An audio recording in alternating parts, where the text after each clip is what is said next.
name is Khalife, and I'm a junior at Wellspring Learning Community. Today, I'm going to be discussing Lebanese coffee cups. I'm sure most of you are aware of some basic facts about coffee and coffee cups, but I'm going to be discussing their relevance in Lebanese society. So I'm not an expert, but I promised that I tried to learn as much as I could to satisfy my curiosity about the topic. Someone here is very likely to know more than me about this topic, so please correct me and ask questions and contribute, but do so nicely. I'm not trying to persuade you of anything or convince you of anything. My only hope is that I can cultivate your curiosities and get you to form questions about the topic. So I'm going to be discussing firstly the history of Arabic coffee, then the design of the coffee cups, and finally, what are the ties of coffee to Arab values, culture, history, etc. So the reason I'm curious about this is that as a Lebanese, having lived the majority of my life in the US, I never really knew much about my culture or felt connected to my roots. However, something I always felt was the significance that coffee gatherings held for my parents. They were always talking about going back home, having a cup of coffee in the morning with their family, friends, and loved ones. And I would always note how they made it a point each morning to coffee for each other and drink it regardless of what they had planned for the day. I always had an image of these typical coffee cups that you can see to the right as a representation of Lebanon that I've heard so much about.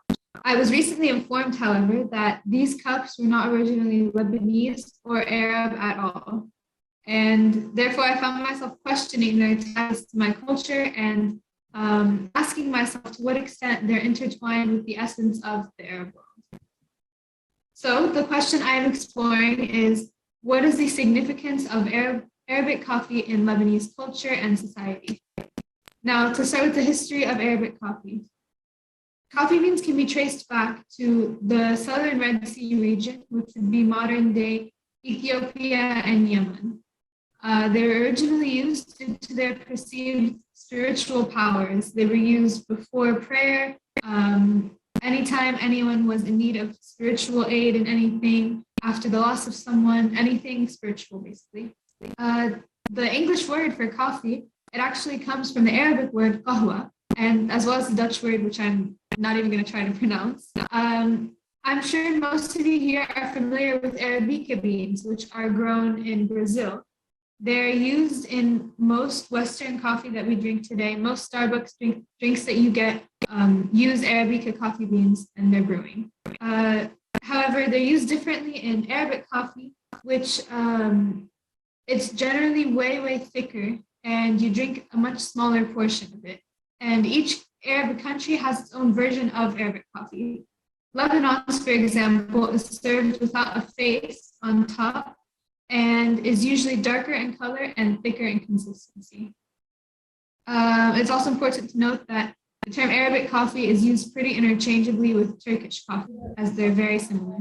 The entire process of making coffee is really ceremonial and is done in front of guests, and it has been done this way for centuries. The magawi, or as you can see on the right, they're the people that make the coffee. Basically, they roast the beans before grinding them, then they boil them and pour them into a dalla.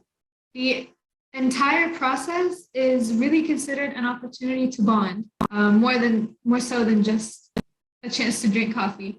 And what's interesting is that it's accompanied by singing.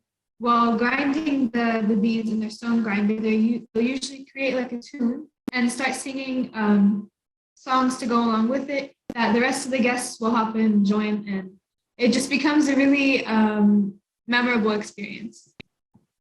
Now, with the culture of gathering culture and getting together to drink coffee, came cafes. Here you can see many pictures detailing the creation of cafes. This is an image of, or a drawing of early merchants having a coffee break in the middle of the desert. They basically, regardless of the heat, regardless of the activities for the rest of the day, They will stop where they are and have at least one cup of coffee with people traveling with them and with fellow merchants that they've never met. And it was really just an opportunity to get to know other people. Next is a drawing of the first ever coffee shop in the world, which was located in Constantinople. It was really just a hub for social gatherings and for meeting new people, etc. And as you can see, there's coffee along with hookah and other gatherings. This is one of the first coffee shops in the Arab world located in Naira, and you can again see the atmosphere of friendliness and socializing. And this is one of the oldest still existing cafes in Lebanon. What I found really interesting is that if you go to a cafe like this one in any older village, you will go and see almost this exact picture right there with different generations mixing and enjoying coffee together and just having a really interesting time. Now, as for the design of these coffee cups that I mentioned earlier, despite their importance to Arabs, they're mostly originating from Ethiopia, where they used to be custom painted individually. However, now they're mostly mass produced in China. I don't know if you can tell from this picture, but they're really small. Like they're more so like espresso cups than a coffee cup, maybe even smaller. But this is the ideal serving size to keep the gathering going. As like I said, Arabic coffee is really thick and it's really unusual to drink a full mug. The opening shape at the top is really distinctive and it makes it easier to sip from, hence the common name in Lebanon, which is a shafi cup. As for the fact that they do not have handles, I personally am not sure if this had any particular reason. However, this is the way that coffee has been served and drank since the beginning of it in Yemen. They used small cups without handles. Now, the opening shape at the top is also ideal for Arabic coffee readers or fortune tellers, who once the drinker is done drinking, they flip the cup upside down onto a plate and wait for the remnants of the coffee to draw out the future ahead.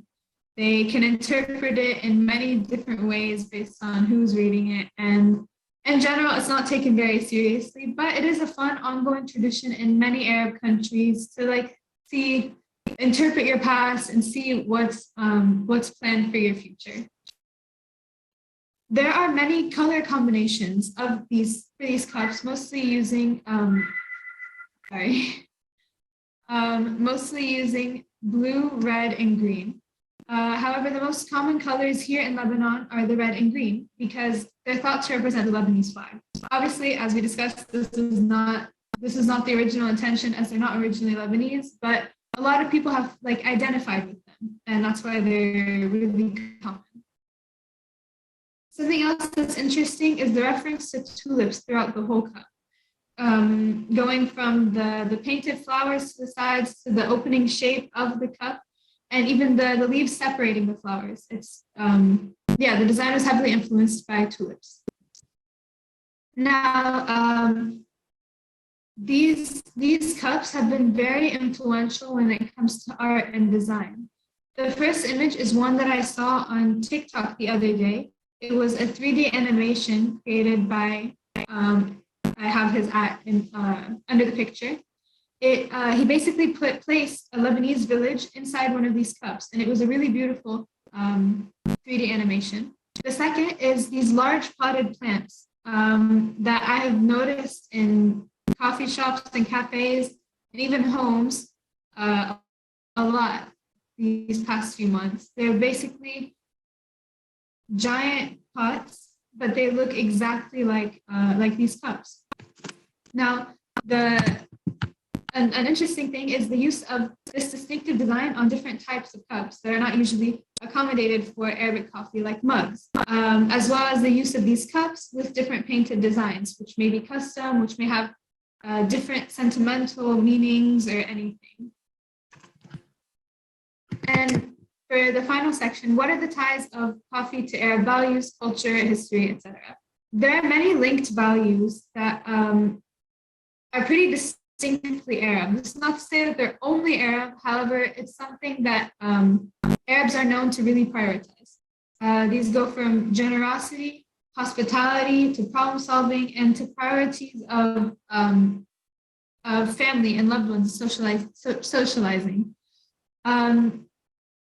Usually, if you're in dispute with someone, you will not find, like, two people in dispute will not be found drinking coffee together, as it really symbolizes finding common ground and understanding and acceptance of the other. So when you see two people that are previously fighting having a cup of Arabic coffee together, you can usually infer that they've worked through their differences. Another thing I found really interesting was that the phrase used to invite people over for anything is "come have a cup of coffee." Regardless of what activities will be done, what will be served, anything, it all centers around the initial idea of gathering for coffee. In Arabic, this would be "tashrab finjan ahwe," and it has the same exact meaning. As you can see on the picture to the left as well, when filling these cups in a gathering, enough cups are filled for everybody in attendance before even asking if they would like to drink. This is it's another show of generosity and hospitality, and honestly, a sign of Arabs not taking no as an answer.